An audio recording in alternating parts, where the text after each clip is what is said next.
when you're online at White Castles and you only got money for one of them dirty ass burgers, maybe according to Terrence's math, you get two. Eat up, baby. Because 1 times 1 equals 2. So you'll have twice the amount of bubble guts if you can only afford one.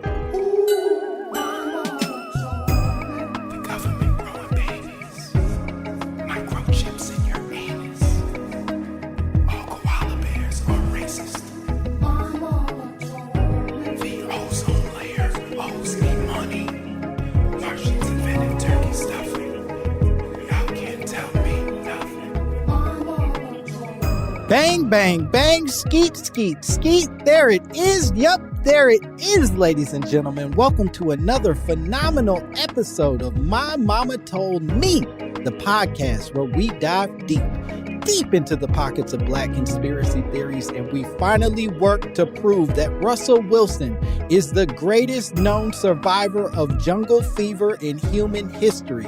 The man was dating the ugliest of whites. He was deep in the trenches of white devildom and then found his way out to now stand aside Sierra during twerk videos. He's free of his jungle fever. I don't know how he did it, but no man has survived it greater than Russell Wilson. These are facts, ladies and gentlemen. Fuck a theory. These are actual facts. I am your host, Langston Kerman. I'm happy to be here. It's a goddamn beautiful day outside, even though I'm trapped in my room. I'm trapped in my room, being held captive by my wife and her mother, who have now taken over the rest of my home. But that doesn't matter, because you know who's the most free, who isn't trapped? It's my guest today.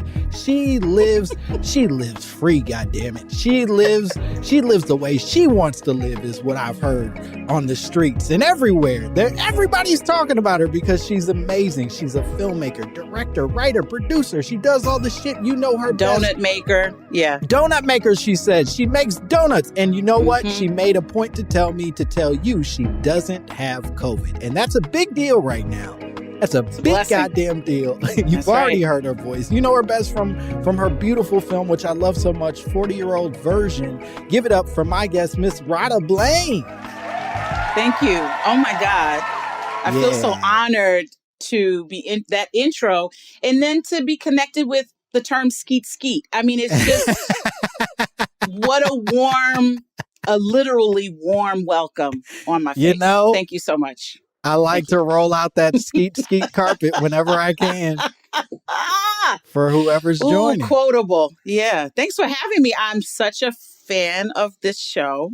Oh, and I love know that. 2 people right now, Elisa Blount-Moorhead and Amir Lewis, are gagging when they hear this because they are huge fans. So I just had to shout them out. But thanks for having me on. Yeah, I'm so excited you're on. We've talked a few times on the chats and Instagram and shit, and I love your work. Thank you. I've been working with Eric Bronco, who I know you know very well, and helped make your beautiful film. Yes, he did. And so, big fan, and I'm happy you're here. We're gonna have a silly ass time because you came with a conspiracy theory that I don't even know really how to qualify. It truly is an exciting conversation we're about to jump into. So I want to introduce it carefully, but you said, my mama told me about Terrence Howard and his new math. Yes. Tell me it's more. It's not just the new math, Langston. It's called the universal math. And if you look very closely at the acronym, it's TUM. As in tummy, right? As in belly, and shaitan, as some of the Black Muslims will call him, might try to skew that towards belly of the beast. But they say that your stomach is your second brain. So do you see the connection? The universal math. Not yet. Tum as in tummy, and second brain. I'm just saying that the signs of this new way of thinking have been there, even if we don't understand them. They're there. Whoa. And thank you to Terrence, for introducing my brain to this concept. So, because you're coming in hot right now. You're coming in You've already did that hotep finger thing where you squeeze your fingers together and then you orchestrate some niggerdom around you. You're already doing. Well, I'm wearing a head wrap. It just kind of goes with the territory. And as someone who's been excommunicated, I couldn't even say it. You see how the brain scramble? Yeah. How they, you know what I'm saying? They got in there, my brain transmitters. As someone who's been excommunicated from several of these pontificating communities, from the Hoteps to the Black Israelites, I'm very familiar with mathematics. And it was Terrence, so that I feel gave me permission as a person in the Red Bone Brigade to go deeper. You know what I mean? Like, 'cause sometimes sometimes when you're a red bone and you light skin, a head wrap and a wide nose is not enough. Especially if you got the light eyes. You know what I'm saying? Yeah. So with this mathematics and these gestures, I am being welcomed into a skin tone a little darker than mine, if you understand. You're tapping into something very important here, because for years, and I think that this is true about a lot of lighter skinned people, is that we are often accused of trying to overcompensate for our connection to the Black community, that we overdo the work, right? That we're trying too hard. And you're saying that for years you found yourself in communities where you attempted to be a part of something and they pushed you out of it because you might have been a try-hard in their minds. But now, inspired by Terrence Howard, you're saying you're coming with new information, a new energy even, to approach these communities and say, joke's on you, motherfuckers. I'm back. Do you remember a TV movie called Queenie that starred Halle Berry, where she was playing the matriarch of Alex Haley, right? That's right. She burst into the church with her pale white skin. They actually lightened Halle Berry for this role. If you can imagine Halle being lighter. They lightened her to play Queenie, and she bursts through the Black church and she goes, "As niggers! As niggers!" Whoa. Terrence's math is my version of Eyes Niggers. It gives the Red Bone Brigade a chance to own our beige rage, as I call it. Yeah. Beige rage. We get to own it thanks to his mathematics. So you get to kick in that church door. Exactly. I get to say Eyes Niggers without actually saying that. And, and it's not to say I completely understand the mathematics. I think that's the point of it, is you're not supposed to be able to clearly explain it to someone. You're supposed to put a little droplet in their mouth. That doesn't sound right, but put a droplet in their mouth and create that curiosity so that they then go and become more confused. And, your level of confusion speaks to the level of passion. How badly do you want to unconfuse your brain? See? Hold on. See? Now, wait a minute. See? That's called motherfucking bars, nigga. Yeah. You know nothing about Nah, you hit a spot right there. I'm not even gonna hold you. That right there, where you confuse somebody and then you check how much they're committed to unconfusing. That's it. Now we're talking my language. Commit to the unconfusing. That's a conference right there. Langston, when you're ready to take this light-skinned red bone rage, beige rage on the road. Yeah. You know what I'm saying? Yeah. Commit to unconfusing your mind. I love it. I don't know what that acronym would be, but we'll figure it out. I will say that even as you're talking, and we have not clarified what Terrence Howard's universal or we're getting to it is, we will clarify all of that, dear listener, who is at home struggling right now with all of this conversation. But fuck you, we're having fun. The point is, even as you're talking, there's a part of me that feels like that is where philosophy started, right? That even if we want to take some of these sort of like, obviously tongue-in-cheek elements of some of this away, that this isn't that different than what Plato was doing with his boys back in ancient Grecian times, where he's like, I don't know, Maybe God could be a fucking wheel and we were all pressed together and then we got separated. And granted, that wasn't Plato that said it. It was one of his stupid ass friends. But the point is, the philosophy is confusion with the goal of unconfusing, much in the way that you're describing. Why isn't unconfusing as a term used more often? And I'm thinking about Socrates and Plato, that maybe during one of those Greek orgies, like somebody bust off and they said, okay, this was good.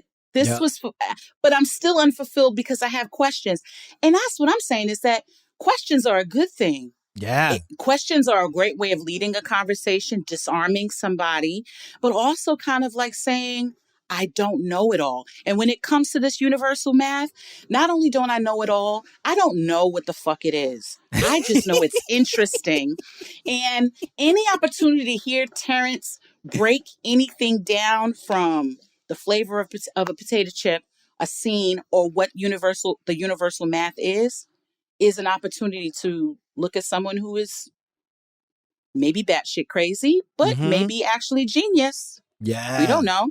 Right. And that okay, let's take a step back here, because I think you're hitting some sweet spots in my precious little heart. But what I'll say is that Terrence Howard, I did my best to sort of trace the build of this narrative. I want to catch my listeners up a little bit. And it seems like around like 2013 or so, became committed to the idea that the math that we understand to be true, the things that we have held true for years and years and years in terms of mathematical equations, is mostly false. And the core of that argument seems to be this simple equation, I would argue a first or second grade equation: 1 times 1 equals 1. That's the one that he's super hung up on. Tell me more about where that goes wrong. I think what Terrence is positing is almost related to quantum physics. It's like, what you see is not what you see, and that there's more there. Because according to the universal math, 1 times 1 is not 1. It is not 1. No. 1 times 1 is 2. Yes. Now, what I appreciate about that, even though I don't quite understand it, is it means I get more biscuits. I can ask for a biscuit when I go to Popeyes and be like, 1 times 1. I'm paying for 1 biscuit. Yep. I'm getting 2. 2 biscuits. I can do a little bit of work on my 1 ab, but really, it's not 1, it is 2. So according to Terrence, more is more. Yep. That to say 1 times 1 equals 1 is to slight this idea of an increased quantity of a thing. Yes. Now, that's about all I completely understand, because I feel like when I met him, I'll just give you a little personal history. Yes. I used to write on a show that rhymes with Skempire, right? And when I met this individual, he came in to talk to the writing room about, different things in his character. This was season 2. I only worked on the season 2 of the show. And when he sat down, he immediately locked eyes with me. Uh-oh. I think it had, those locked eyes. Beautiful green eyes. Right. He locked what I would say light eyes with me, because I have light brown eyes. And I think he saw the head wrap and the wide nose and the light skin. And he said, that's fam right there. Yeah. And he started to talk. And I believe he shared a bit of the mathematics. I'm not sure, because all I remember was him saying Stonehenge and quasars. That's like what I walked away from the conversation with. And so I think in that moment I got brain fucked. I think he did something to my brain. Absolutely. And yet he planted a seed of curiosity. Like, how I want to understand this man, because he, as a light-skinned Black actor, is just, what a very interesting career this man has had. He has strummed his guitar as a folk singer. He has written hip-hop anthems for that show that rhymes with Skempire. Yep. He has married all kinds of women in the spectrum. not brown skin, Black women, which No, is, again, he ain't done that very one yet. interesting. No, he hasn't touched on that. But I feel like his mathematics is his way of entree back to us. Him saying, like, I think very deeply, I pontificate very much like a hotep, but he's kind of like, I don't know. I just think he's a fascinating being. Yeah. You know what I'm saying? And I say, like, does 1 × 1 = 2 make sense? No. But neither do clouds. There we go. I don't understand how kangaroos have those pouches. Yep. You know what I mean? And cotton candy, it melts in your mouth. So these are things that, like, we can't be afraid to contemplate. Let me jump in here because I think you're tapping into something really important, really vital in the Terrence Howard universe that he is building, is this act of questioning, right? That I think at its core, what Terrence Howard is doing is questioning the universe that was laid before us and saying, why? Why does it have to be this way? And while I even, admittedly do not at all align with new math or universal math, that's not something where I find myself buying in per se. I do fuck with somebody saying there's a bunch of things historically and personally that I have been told to be 100% objectively true, and then later found out it wasn't as objective as they wanted me to believe. There were some sort of like gray areas within that objective conversation. And I think Terrence is sort of doing that. I think that he represents, this idea of pushing against something, which Black people, I mean, that's Black culture, right? Is counterculture, is kind of creating something out of, the fact that we survived this Middle Passage and have created, culture in this country is almost miraculous. I don't think anyone could have predicted it. When I was in college, again, one of my many attempts to align with my Blackness, because it was often doubted in spite of having a chocolate mother and a wide nose, I joined this group called the Sons and Daughters of Africa at City College. And, at that time in my 20s, I called myself African, and you weren't. So you were like, I'm not Black. No. I am African. That's right. Kibulon, I guess is what we used to call Africa before it was called Africa by the Europeans. Whoa. I was a part of the Sons and Daughters of Africa, and I would call myself African. And I even found like the most chocolate brother to date who was from Africa. And he was Nigerian, and I would call myself African. And one day he just was like, sister, I want to say to you that I'm sorry, but you are not African. You look at your skin. You are not African. I know you call yourself that, but that's not who you are. Yeah. And for so long, I was offended. But then I was like, wait a minute. I'm going to claim American because, out of this very dark past and legacy of chattel slavery comes us who have created the culture in this country for the last 200 years. But we did it as an act of defiance. We were not expected to survive and then thrive and then create. And so, I know most times we look at Terrence and we go, what the fuck? What is this man? Yeah, really? Why is he playing his guitar upside down? Upside down. Did he get a bad batch of coke? What is the problem? But anyone who pushes against, and who has is rebellious in nature, to me is that's extra Black to me. You know what I mean? To say, oh yeah, you got which most of the theories and most of the practices that we've adopted have come through Eurocentric paradigm. Right. Oh God, I'm sorry, hold on. Uh-oh. It was the whole tep in me was just sure, it was about to jump out.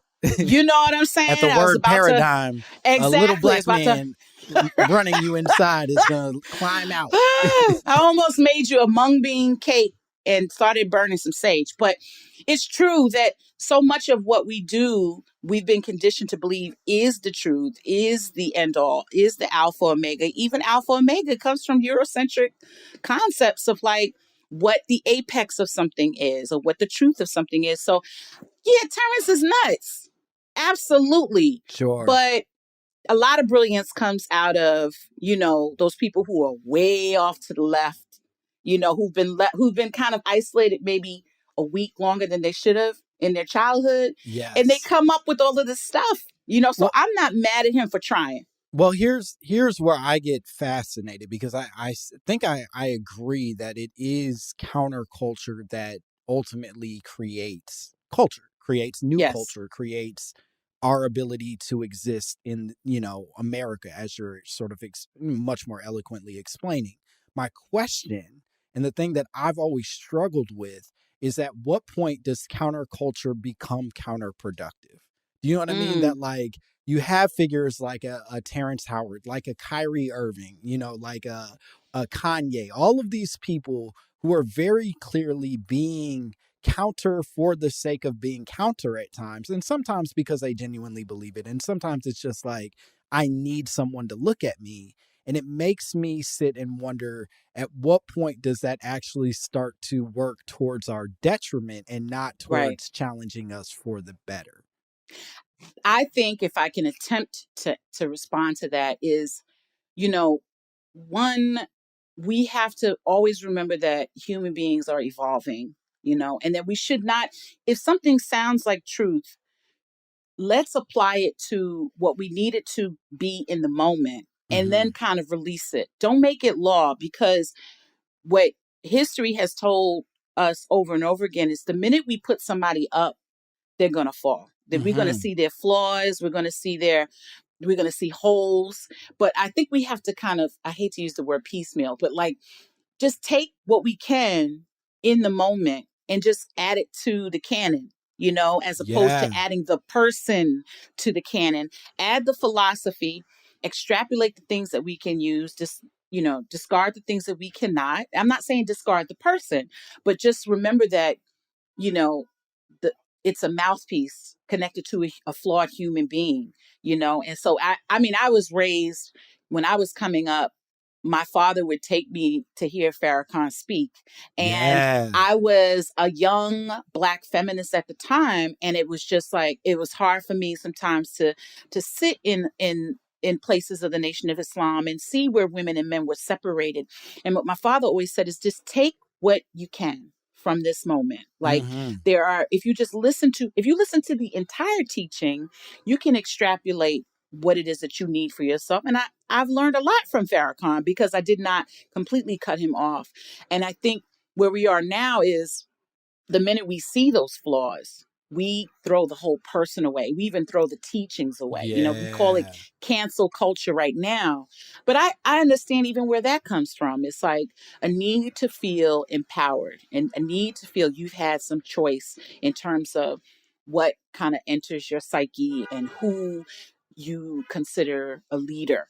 But just take what you can and keep it moving. I think you're making a really important point here, and Farrakhan, I don't think there's probably a better example of a person he's so complicated, right? That, like, there are elements of his teachings, elements of the words that he says that I connect with and believe in and think are super vital and important for people to try to activate in their own lives. And then he says a whole bunch of awful shit about the Jews. And I'm like, dog, you lost me, big man. I really wanted to like you. And I think, to your point, that doesn't make the language that he was sharing previous to his bad take on a type of people any less valuable. It just means that the person that's sharing it is a complicated person, a person with flaws, and we need to learn to accept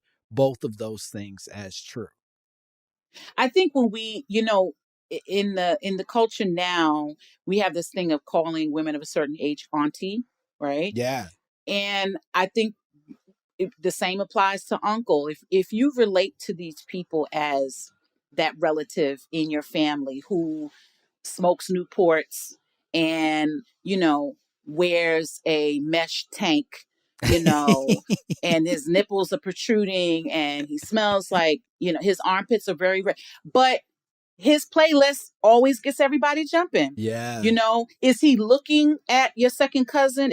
Are his eyes looking a little too long at her developing? Yeah. You know they are. Exactly. But we haven't completely thrown him away. And so that's all I'm saying about the Terrences of the world. It's like, hear them out, because any opportunity where you can challenge something you thought you knew is a good thing, you know, and maybe one times one is two. We don't know. From what I understand, this man has spent 17 hours a day researching this. Yeah, it's not. That's the other part of it that's so fascinating, and we'll get into some of this in the research. I don't want to jump the gun on some of this, but it's not something he's like just saying to say. He isn't bullshitting.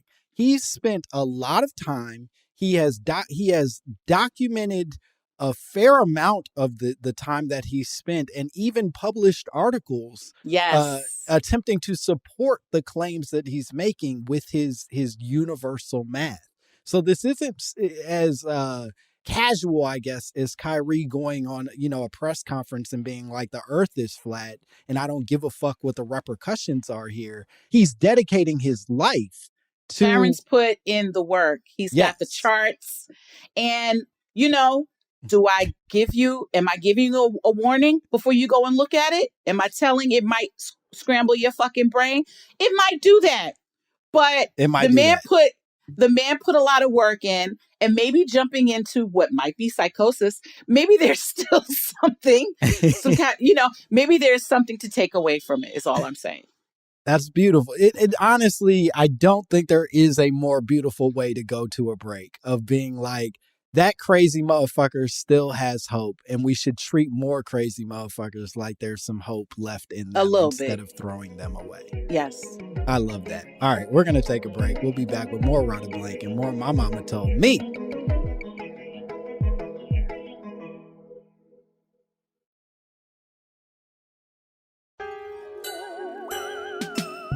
And we are back.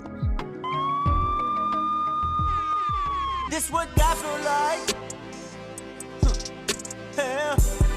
Laughing to the bank like ha ha ha ha ha ha ha ha ha ha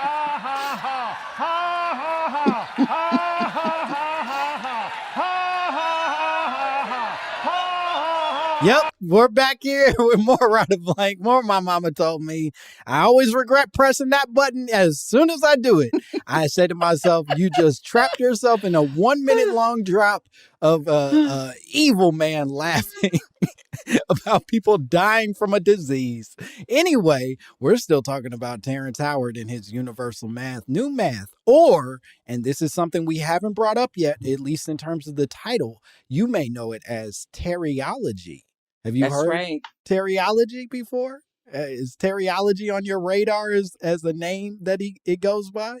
I have to say something else about names is I think I might have in the past dismissed Terrence Howard. And then I realized his name is Terrence Deshaun Howard. Deshaun. That's right. It's my version of the head wrap. Like, okay, red bone, light skin, but with a name like Deshaun, you got, come on now. Can't dismiss him. There's something there. I just wanted to say that. That brother is undeniably black. Whether he likes it or whether we like it, that's all up for grabs. But that motherfucker is black as shit. Terrence Deshaun Howard. There's nothing blacker than recreating a law around mathematics. I mean, should I bring up the 5%ers? You know what I'm saying? Like, come on. So Terrence and his beige gaze, that's a black man. It doesn't feel any less confusing to me than like some of like Wu-Tang's early shit, where it's just like them like doing equations and shit that like, I'm not tracking this at all, Playboy. I don't know the street price of cocaine. So none of this makes sense to me. Certainly not in 1992. But look how he was, they say Wu-Tang loves the children. The children are forced to do math. They're engaged, 36 chamber. I mean, math is all present in the Wu world. And so that is the blackest thing I think a person can do is like not only refer to mathematics, but reinvent them, as a fuck you to the hundreds and hundreds of years of mathematics that we've been following is to reinvent mathematics. That's black as hell. I like that. And that I think that's a good segue into our research because it got me thinking, if Terrence Howard is in this space of creating new math, a universal math that he believes to be true, it got me asking the question, where does math actually come from? Like, what is the origin of mathematics? And as we understand it, and again,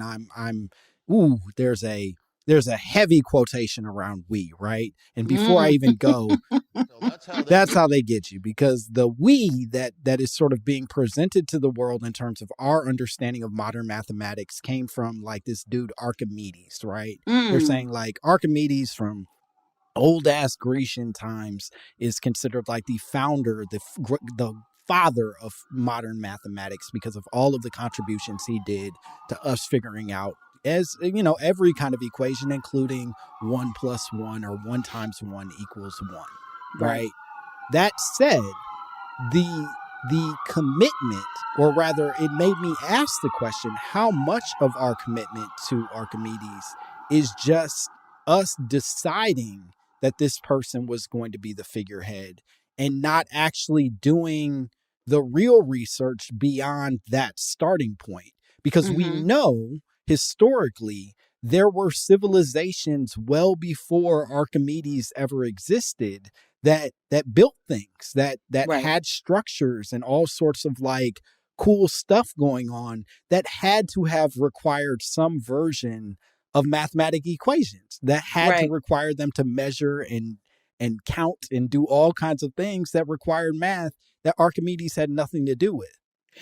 Well, first of all, great. Like, yes, again, this goes back to questioning something that has been kind of accepted as law and universal truth.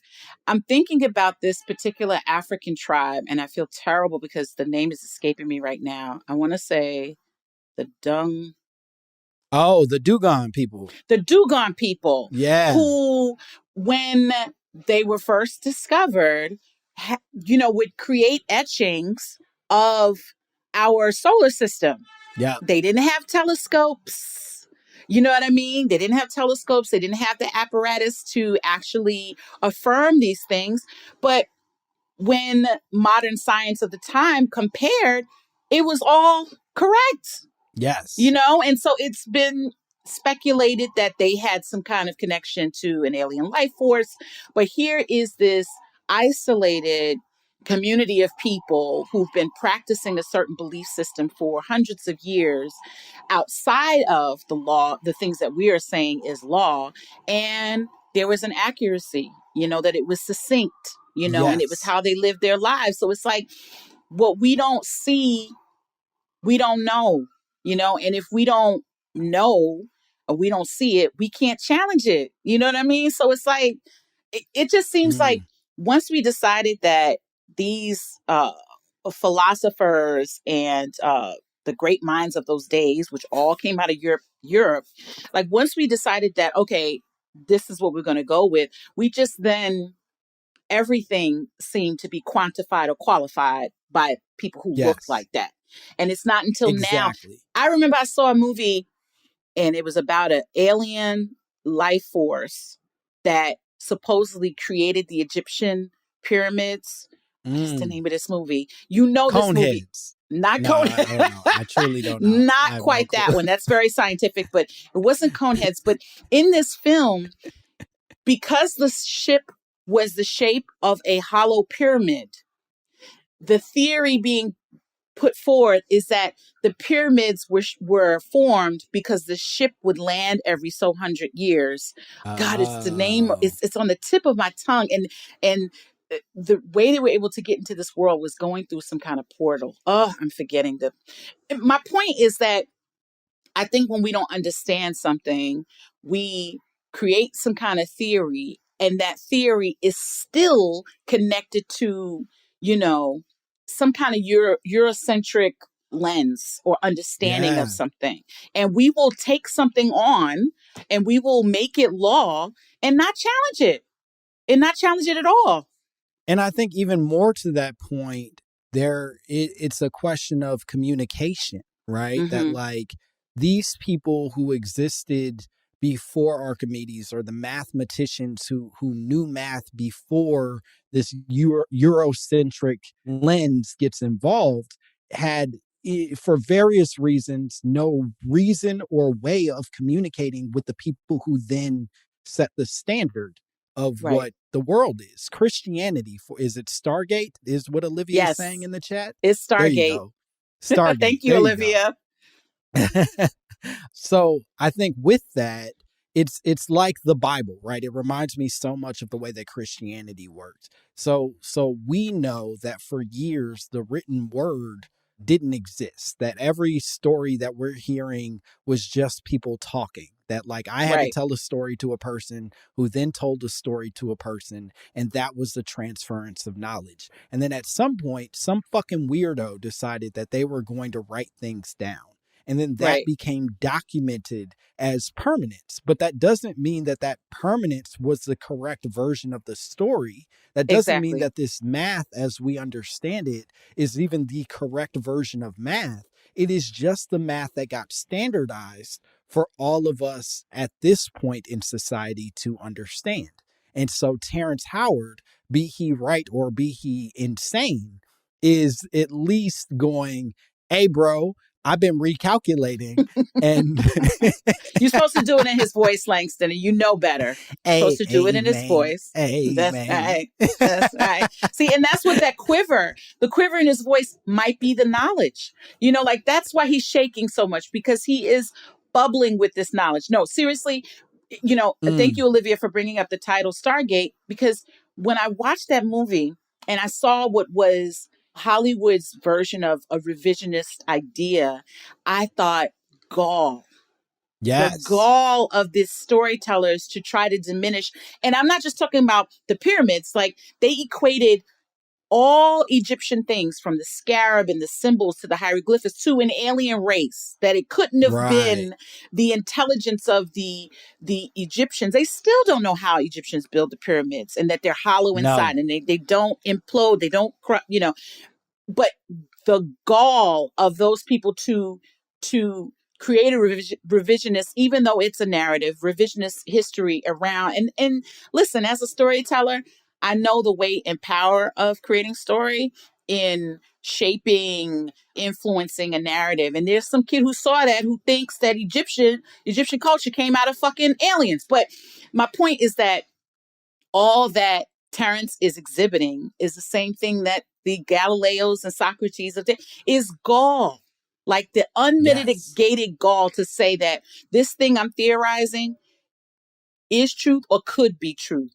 And so you got to admire, in a society where so many of our leaders have been assassinated by the time they were 40 years old, I don't even have to bring up the prison industrial complex, but for a Black man to spend 17 hours a day on a particular theory and then put it out there, you got to admire the gall, or balls, I should say, that Terrence, is exhibiting. I mean, listen, let's not forget about the whole Marvel part of it all. Like this man. Okay, I'm glad you're bringing that up, because this man I do think that's how you come up with 17 hours in your day is to have is not being employed, to have some free time brought on by your shall we say difficult personality. I think that unceremonious Terrence Howard firing is another way. Yes. And from his POV. For those of you that are unaware, Terrence Howard has become infamous in Hollywood as one of the more difficult people to have around when you are acting, performing, just talking, just being in a space. It seems Terrence Howard tends to make things a lot more difficult than they were previously. And specifically, one of his most infamous firings, and firing is probably a weighted word in this case, but he was the original roadie in Iron Man. And I didn't know this. I'm not sure if you know this, but he actually was the highest paid person on that film. The original Iron Man, Terrence Howard got paid more than Robert Downey Jr. himself for acting in that film. I had no idea. I just want to add a little something really quickly, is that I have to say this. From everyone who worked with him on the set of that show that rhymes with Skempire, they said he was the most professional. Wow. So I just want to add that in. Yes, that he was the most professional. He showed up on time. He had all his lines memorized. It's not to say that he would not pitch some crazy shit, but he, from what I understand, was very professional. That is interesting. Did not know he was the highest paid actor, but not only the highest paid, but he was one of the first people brought onto the film, that he was on it well before Robert Downey Jr. ever was. He made $3.5 to $4.5 million for his performance in Iron Man. And then he also claims that he had to take a $1 million pay cut from that because he advocated for Robert Downey Jr. when Marvel was still unsure about bringing a former drug addict on as the star of their blossoming series of films. So Terrence Howard, in theory, is the reason we have Iron Man the way that we do. So you mean to tell me, brother, that one Terrence Howard times that one Robert Downey Jr. equals two high paid You see what I'm saying? Is that he's been working his math from the beginning. He's been choreographing something. And again, I'm going back to Gall. You are the highest paid nigga on this set, and you got the nerve to tell Marvel, I need more for the next movie? Like, well, isn't that what happened? It's partly what happened. What he claims happened, and what is sort of in the air in terms of actually what transpired is that part of his contract said that if there was a second or third film, which he was signed on for 3 films, as he claims, if there was a second or third film, he would make somewhere between $5 million and $8 million for those films. Now, after the first film's success, which nobody expected, right, that Iron Man film turned into something that they certainly did not guess it would be, which is now, 15 films deep in terms of various spin-offs and universe building, right? Right. That said, when the second film came around, Marvel came back to him and basically offered him a $1 million check instead and said, you are not essential to the creation of this project and therefore will take your worth in this project, which is why he asked for more money and then went on to call Robert Downey Jr., he says, 21 times in a day, trying to get his friend, quote unquote, to advocate for him the same way he advocated for him the first time they went through it. Oh, shit. You see, and we were just about to dismiss this guy and his universal mathematics, which probably came as a result of saying the numbers don't add up. That's probably something he had in mind. And so, they say adversity is our greatest teacher. Not only, this is new information. Thank you, Langston. I did not know stuff about the lore of this Marvel legacy. Got replayed and then tried to do the okie doke. We wasn't going to notice that you done replaced the red bone with the chocolate, and I'm not mad. I'm not mad at Don Cheadle. Who Don could be mad at Don Cheadle? He's the best. He's amazing. And it works. Their chemistry worked. But you know that when that happened, Black people were like, Terrence, you dumb ass. You know what I mean? Like, how you gonna go and F this up? The same thing that they did to Dave Chappelle. It's like, when it comes to this money thing, which we've made into a god, like, how dare you, black man, challenge the white man's dollar? And look, I'm sure a lot of people didn't know what you just shared in terms of what he was contractually, what he agreed to, and then how they did an okey doke on him.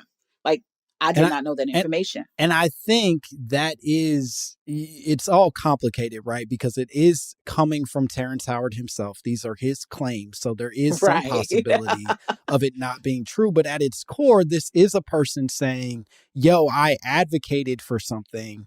And then intentionally, this studio and a larger corporation is building propaganda around the personality that whether right or wrong, I've had for a while. That, like, Terrence Howard by this point is already known as a difficult person. And so the studio is looking at this situation and saying, we can shortchange this individual. And if he decides not to go along with what we're offering, we'll tell everybody he's crazy and was too hard to work with. And then we'll replace him with somebody who everybody knows is a sweetheart and has never offended anyone. Yeah. And, it's so funny, this idea of difficult, as a person who, had their dealings with the industry. When I first started writing in TV, I had become very close friends with a lot of the people in the first show that I worked on, which was The Get Down, first Hollywood, TV writing room. And in the room, and I wasn't really even paying attention to gender, because, to be honest with you, I thought there'd be more challenges around race than my gender. Yeah. I wasn't paying attention to who most of the people in the room described as difficult, until I looked up one day and I was like, all the people that they're talking about are women. Right. All the people they're talking about are of color. And so this narrative around difficult, sometimes I wonder, like, if the same behavior came from, Terrence's white counterpart. And listen, I'm not saying that Terrence ain't difficult, and I'm not saying that this motherfucker ain't crazy. Sure. Okay. But I'm just saying it's very easy for us to fold in to that narrative of the difficult person, which in Hollywood often is female. It's just a very easy narrative to create around someone who doesn't fall in line the way we'd like them to. You know what I'm saying? So, So I think you're making a really important point, because to the question of difficult, and this is going to be a roundaway sort of getting back to what you're saying, but I think it's important. Terrence Howard first introduces his conversation of new math, of teriology, in a Rolling Stone interview he did in 2015, right? And the Rolling Stone interview is meant to be actually a bit of a celebration of this figure who went from being a massive movie star, Hustle and Flow, Crash, Iron Man, all these things that were hugely... The Best Man, you get it. All these successful he stole that movie, films, right? Yeah. That then are taken away from him because of what he is, being labeled as this difficult person, and then somehow finding his way back to success with the surprise hit of Empire. 2015, this article comes out. It's meant to make him look cool and interesting and sort of like, but also honest and raw and all the things. But it ends up being, and I read the article, it ends up feeling a lot like, I guess the best way to say is like an expose on a supervillain after like they've lost to the Justice League. Do you know what I mean? It's like him standing in a high-rise apartment, staring at himself in a mirror in silk pajamas while he's like surrounded by and the silk robe. Silk robe and boxers, and he's surrounded by all these objects he's built. These teriology objects that he has that are plastic all around the house that he and his then wife have like constructed. And it's him, I guess, pontificating about the complexity of the world and the world he's created. But it's very haunting, the interview, I think. I'm in agreement with you. I'm also simultaneously adding silk robe and boxers to my dream band list. I have a list of dream bands, and that would be, I'd love to see silk robe and boxers open Coachella one year. But yeah, no, I agree. I read that same article and it was farcical. It was like, let's sit back and laugh at this nutbag, who lost it all. He had the chance of a lifetime. And I did feel a little empathetic at the end because I was like, he didn't sign up for that. He probably was so happy that someone would listen to his theory around the new universal math, the teleology, that he just, he does that. When you give him a platform, this is someone who probably feels like you've dismissed me as a light-skinned, light-eye having, cute guy who's on a black soap opera, and you don't think I have any. And I feel for actors in that way, in that we often dismiss their level of intelligence and think that they aren't more than the roles that they play. And so, yeah, you give him a platform to talk about something, and okay, yeah, he may have said a little too much that, more than you could digest in a sit down, an hour-long sit down, but you could feel where the journalist was like, you know what, I'm going to pivot. And I'm going to let the people know that I sat with this nutbag for an hour and let him just hang himself, so to speak.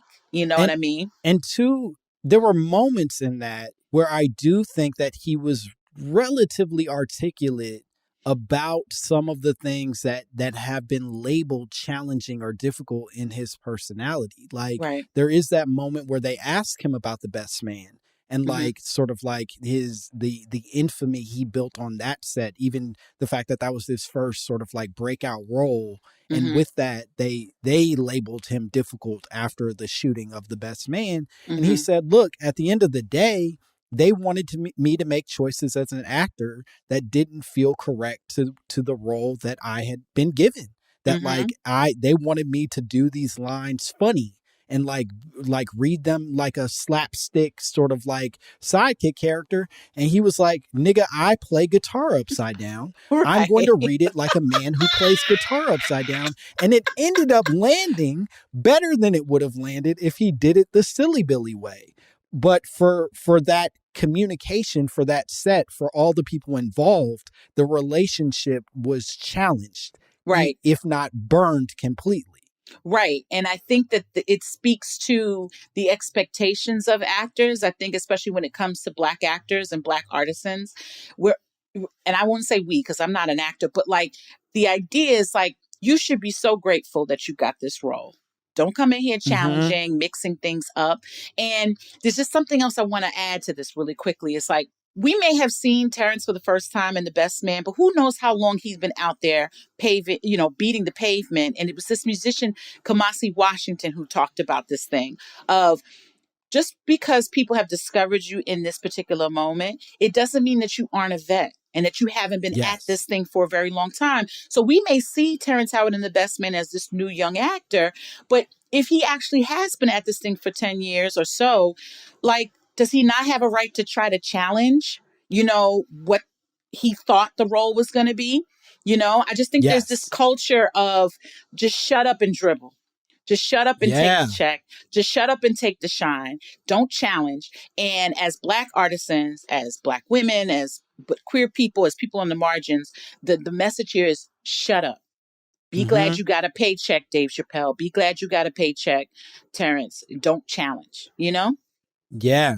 And I will say that even with that, it also ignores, to your point about your existence before this, it ignores some of the logic and reasoning of the human underneath all of this. That, in reading this article, you also read about his father and the fact that his father was arrested and taken to jail for a long time when Terrence was 2 years old for stabbing someone while they were standing in line to meet Santa at the mall. That basically a family was standing in line. His father, I guess, stepped in front of that family. They got into an argument about who was there first or whether or not his father and their family should have been allowed to go first. His father gets angry, pulls out a fucking nail file, stabs the man. The man dies, and then blood splatters everywhere, including on young Terrence Howard, who was 2 years old at the time, and then is forced, I guess, to grow up fatherless for a big portion of his life. And with that, this new math, whether right or wrong, has to come from a place of at least attempting to make sense of a world that Yes. isn't offering him answers in a more reasoned way. Yeah.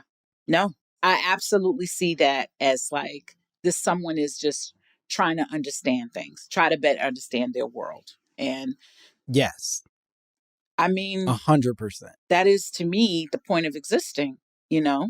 It's like, I mean, it even kind of connects to this kind of the vaccine debate. It's like, I'm not mad at people that challenge, you know, and want better understanding, because that groupthink, you know, that groupthink mentality is like, you know, it's what turns us into sheep. So yeah, Terrence, sounds like there's baggage. It sounds like there might be some mental health challenges. Who doesn't have mental health challenges? You know what I'm saying? Sure. You know what I mean? And everyone has their basket. You know what I mean? Yeah. But yeah. Mm-hmm. I will say that I think, and this goes back to my original sort of question, is how do we reach a point where we are able to challenge things without being a detriment to the people around us? And I think that that's the careful game that we're all learning to do in managing our own mental illnesses or challenges, personal or public, whatever it is like, yeah, I should question the vaccine. For myself personally, I should ask, is this essential? Am I doing the right thing? Is there any possibility that the government does not have my best interest at heart? All of those things are normal, healthy questions to be asking. But then to take those questions to the streets without ever having attempted to find answers to those questions first is the danger, is where it starts to become unhealthy behavior and dangerous behavior. Now, where I think this is a cool flip is Terrence Howard's new math ain't hurting nobody. No. That shit ain't, it's not anti-vaccine. It's literally a nigga being like, hey, 1 × 1 = 2. Somebody talk to me about this shit. And it isn't the most brilliant thing I've ever seen, but it truly is not violent in any way, shape, or form.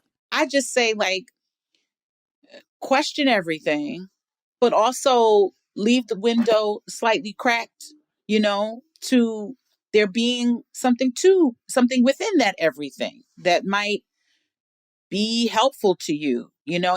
And, you know, maybe the flip side of this is a cautionary tale of when you have too much time on your hands, what can happen. But yeah, I'm not mad at Terrence. And I, you know, he's so talented. Like, we can't dismiss that, you know, like, he's the reason I watched The Best Man over and over again. I think his performance is so understated. And I think he's one of those people who, you know, we could go on and on about our version of the Oscars and what things get, you know, are seen of merit when you revisit these institutions and what they award. Like, he's one of those actors that, like, I've seen him in different things and I'm like, this man is talented, you know. He's talented. And I don't know, maybe if he got more support, or, you know, maybe if he had a chance to address, you know, the trauma in his life, he wouldn't have 17 hours devoted towards this new math. I think that's fair. He's a man who needs to unpack, and maybe we have a little more responsibility in helping him unpack instead of laughing at his interesting equations. I think it would be it would be a mistake for us to go on break without me reading you this quote. This is a fun quote I found. Fun is in quotations, but a quote from Terrence Howard where he says, and this is in relation to his new math, where he says, since I was a child of 3 or 4, I was always wondering, you know, why does a bubble take the shape of a ball? Why not a triangle or a square? I figured it out. If Pythagoras was here to see it, he would lose his mind. Einstein, too. Tesla. This is the last century that our children will ever have been taught that 1 × 1 is 1. They won't have to grow up in ignorance. 20 years from now, they'll know that 1 × 1 = 2. We're about to show a new truth, the true universal math, and the proof is in the pieces. I have created the pieces that make up the motion of the universe. We work on them about 17 hours a day. She cuts and puts on the crystals, she being his wife. I do the main work of soldering them together. They tell the truth from within. It's beautiful. Poetry. Poetry. Poetry. Yes. All right, we're going to take a break. We'll be back with more Radha Blank, more My Mama Told Me.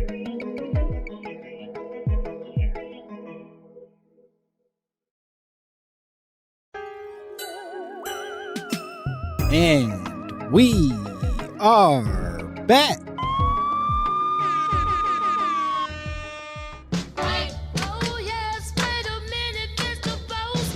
Can you lend a nigga a pencil? Yeah, we're back here with more Radha Blank, more My Mama Told Me. We're still talking about new math and Terrence Howard and the question of asking more questions, of challenging the universe in front of you. And with that, I can't think of a better intro into playing a game. Would you like to play a game? It's a game that we play on this show all the time. It's one of my personal favorites. It's a game that I call White Lies. Ugly, you're disgusting. I'm going to kill you. Give me $200. White Lies. This is a game where, Radha, I am going to introduce to you a classic conspiracy theory. Okay. A widely held conspiracy theory in the white community. And what I would love for you to do is tell me why you think white people are so committed to this conspiracy theory. Gotcha. Cool. This is one that I've been seeing a lot more lately, although I don't know how widely held it is. It has a bit of nuance, but maybe that's just because of where we live. But apparently there are quite a few people who believe that Prince Charles is a vampire, that the son of the Queen of England, the soon-to-be King of England, when she dies, and she will, God willing, she will die. If my prayers work, that lady will die very soon. But Prince Charles apparently is a vampire. I don't know have you heard this before? I have never heard this conspiracy theory, and yet I'm intrigued. I really am. Well, let me tell you a little more, and then I'd love to hear why you think people argue this. But apparently, in unpacking his genealogy, it turns out that Prince Charles is a descendant of Vlad the Impaler, who is the person that Bram Stoker's Dracula is based on. That, like, historically, they're making connections, basically saying that he's the descendant of this infamous figure in history, and that because of that descendants and because of his weird looks and also odd behavior, that he might, in fact, also be a descendant of Dracula. Your thoughts, please. Wow. I'm so intrigued. The first thing I'm thinking about are his ears. They are very bat-like. Yes. They do look like they could, propel him into flight. So there's that. There's the idea that he is a part of a very old and archaic institution that, I don't know if it's garlic, a steak. It has not died. It is almost impermeable. It feels immortal. He is a part of this monarch that is just like, you can't kill it. And who knows? He's very pale. Yes. I don't know that the man has ever had a bit of sun. I've never seen a picture of him with a tan. He always looks the same, like the same rugged, worn, pale leather bag of a face. I don't even think I can challenge this theory, because if I found out that he was indeed a vampire, this lineage makes things very, very interesting. Yeah. I don't know that I could say I'm surprised.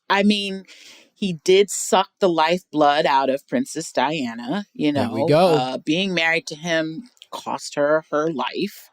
Yeah. And Wow, this is so interesting. Like I've never heard this before this moment, but I'm gonna now look into it. So thank you. Please do all the research you need to do to figure out if he is in fact, well, first, if vampires exist, and number two, if he is in fact a vampire, and then three, why white people love it so much. Because to me, this, and that's the part that I had some challenges with, is to me, the royal kingdom of England and all those motherfuckers, I'm sure that's not what they call it, but the royal kingdom of England and all those maybe behind closed doors. That's what they, Mm-hmm.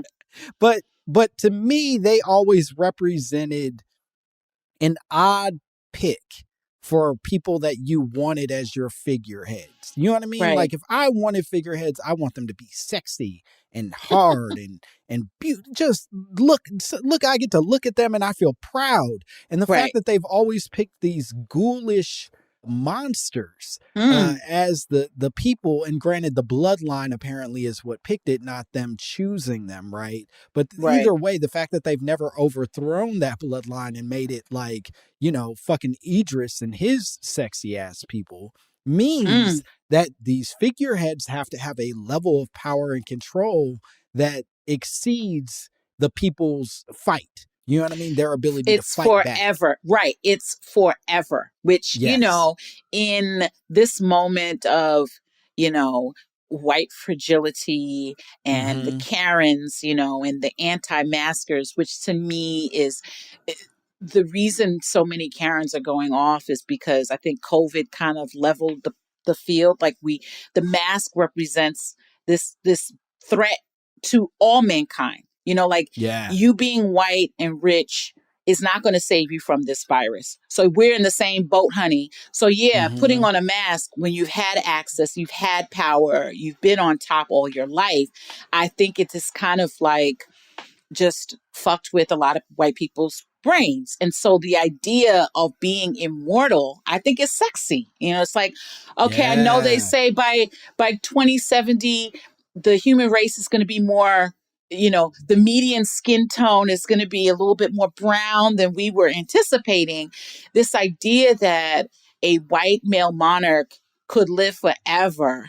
And then you couple Brexit with that, like this excommunication and this, you know, this throwing away of immigrants, which to me is about browning up the country or browning down. I don't know which direction it goes in, but I could see how immortal, all powerful white man is a sexy idea. You know what I mean? Yeah, and I see it. I think even more to that point, it also ensures that you have a justification for why you remain impoverished or less than in these communities. As long as this motherfucker's immortal, then I can't beat him. He's a fucking vampire.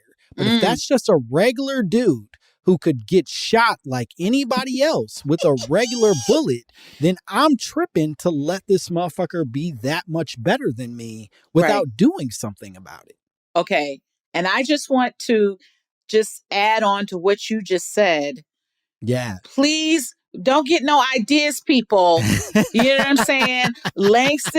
What Langston was talking about is Charles being a vampire. We're going to put that in context so that the FBI is not calling us into question. I want to be clear. Shoot the Prince of Wales. What is it? The Duke of Wales. Shoot him.